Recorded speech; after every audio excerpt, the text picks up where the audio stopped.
I want to start with a picture of a very specific, very modern kind of misery. It's 2 in the morning, you're standing in your kitchen, the fridge light is humming, and you were just staring at your phone. You're at a crossroads, a job offer, a breakup, a big move, and you are completely, totally paralyzed. The analysis paralysis loop. But it's worse than that, right? It's not just overthinking. You've done the work, you've got the spreadsheets, the pro and con lists, you've asked your mentors. The logic is, it's perfectly balanced. Option A makes sense, option B makes sense. Exactly, but neither of them clicks. You have all this data, but absolutely zero direction. And that is such a dangerous place to be. That state where all the logic is sterile and your gut is just silent, that's exactly what we need to unpack today. Right. Because we're all trained to believe that if we just get more information, the decision will sort of make itself. But that 2.0 a.m. stare, that proves that's not true.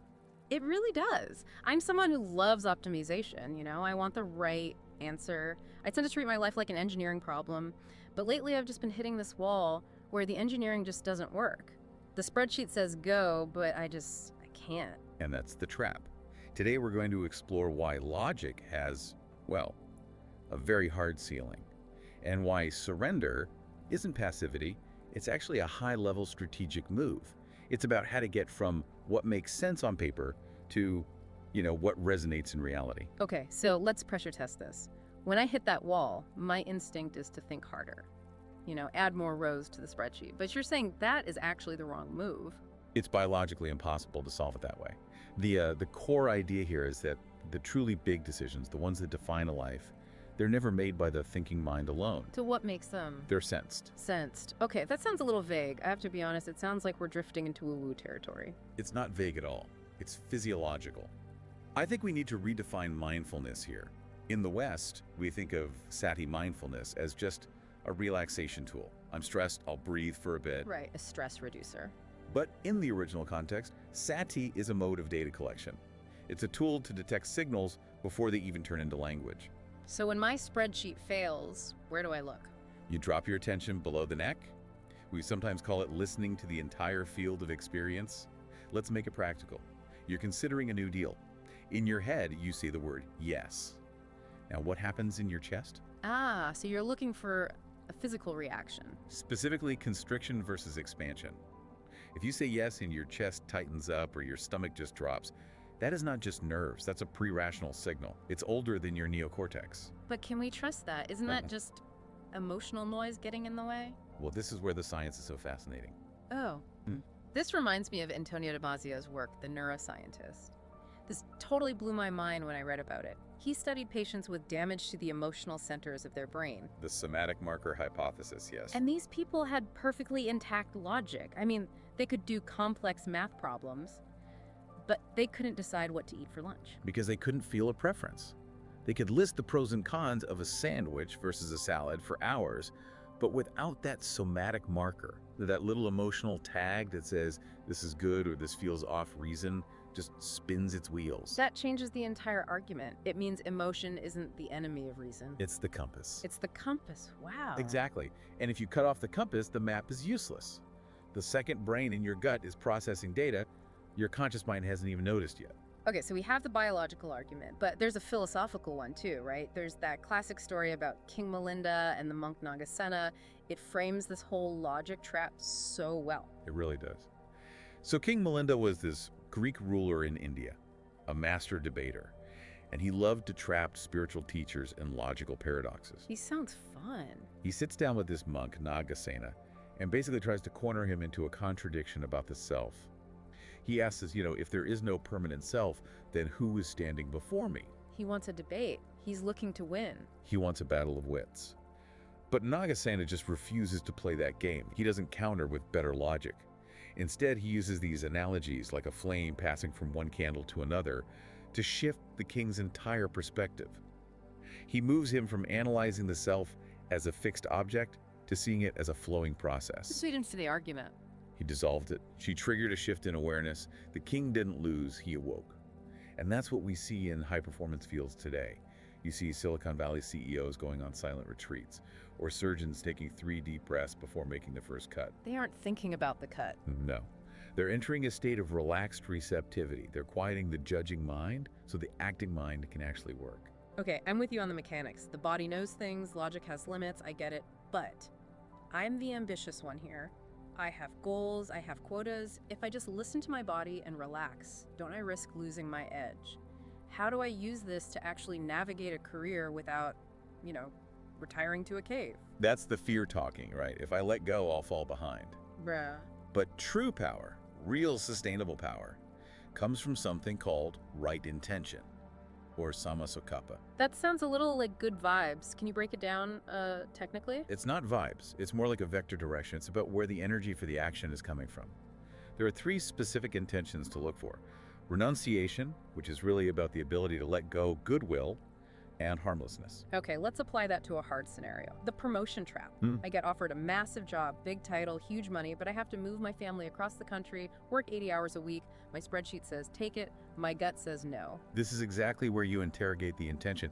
You have to ask yourself, really ask, am I taking this role out of fear or out of aspiration? Fear of missing out. Fear of irrelevance. Fear of being less than if you say no to the big opportunity. Actions driven by craving or aversion, they create this inner friction. So even if you get the money, you're exhausted.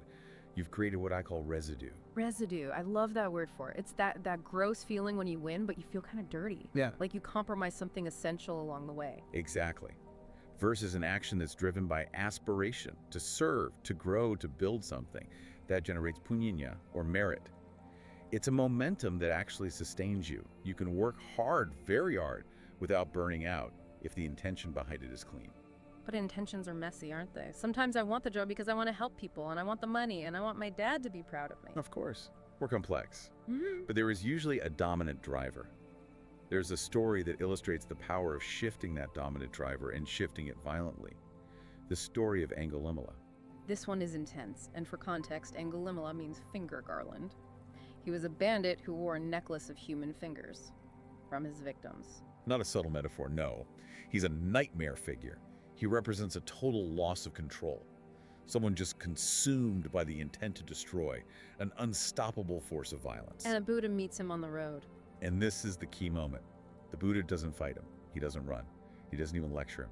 He just walks toward this killer with such a profound, unwavering stillness that Angulimala is paralyzed. He physically cannot sustain his aggression in the presence of that much peace. It's not a martial arts move, it's a presence move. Angulimala yells, "Stop, monk!" And the Buddha says, "I have stopped, Angulimala. It is you who are still moving." Wow, that line just stops him cold. It breaks the trance. Angulimala transforms. He eventually becomes an enlightened monk. But the lesson isn't just bad guy turns good. It's that he didn't have to change his past to change his future. He shifted his intention in a single heartbeat. From disruption to protection. And when you do that, your hardware actually changes. Long-term meditators show increased activity in the anterior cingulate cortex. That's the part of the brain that handles conflict monitoring and value-based decisions. Right.